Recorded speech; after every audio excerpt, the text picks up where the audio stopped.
I'm fairly confident the whole of the coalition would say, no, those are not retirements in this general election battle. It is like Joe Higgins finished. It is those who have allowed the BNP to rise in support and in working class communities by the disillusionment, the disenfranchisement, the policies of the last 12 years have carried out. Those are the targets of this coalition, not individual comrades who are working as parliamentary reps for the RNT and others. What that coalition could be is entirely, as they used to say, chiefly dependent on yourselves. This leaflet asks you to get in touch if you're interested. I want to finish by making some practical suggestions as to what I think should happen from today. I've got more of these, by the way. I might go on the way. We've got a box full. I'd like to take these away with you.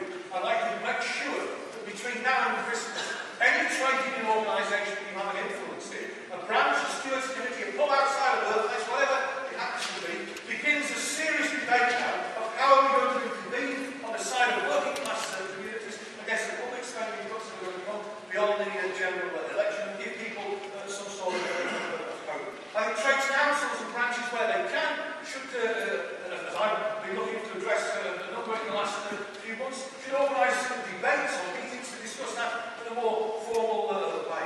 I think when it comes to the council elections likely to be held at the same time in May of next year, every working class community which is threatened with public spending cuts should find a trade unionist or a socialist candidate. Nobody possibly involved, by the way, standing for the council.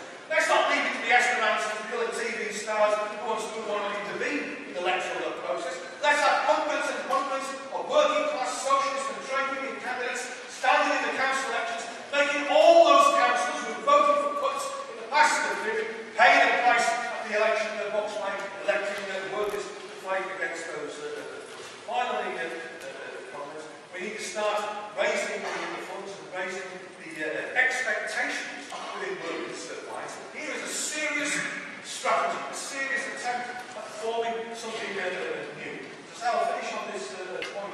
Here I've been invoked earlier on today. For 25 years, here I went around this country until the TUC in 1899 established the basis which became the original Labour Representation Committee of 1900, which went on 18 years later to have a conference to establish a constitution and individual membership. And some 6 or 7 years after that, to have sufficient representatives in Parliament to start affecting political processes and parliamentary politics. A 40-year process.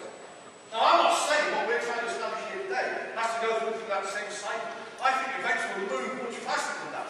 The depth of the cuts in public spending, which are anticipated by whoever wins next general election, some £90 billion plus, as a proportion of the GDP, has never been carried out in this country before, except in the very early years of the 1920s, when the 1926 general strike was the eventual response of the trade union movement to the extent of those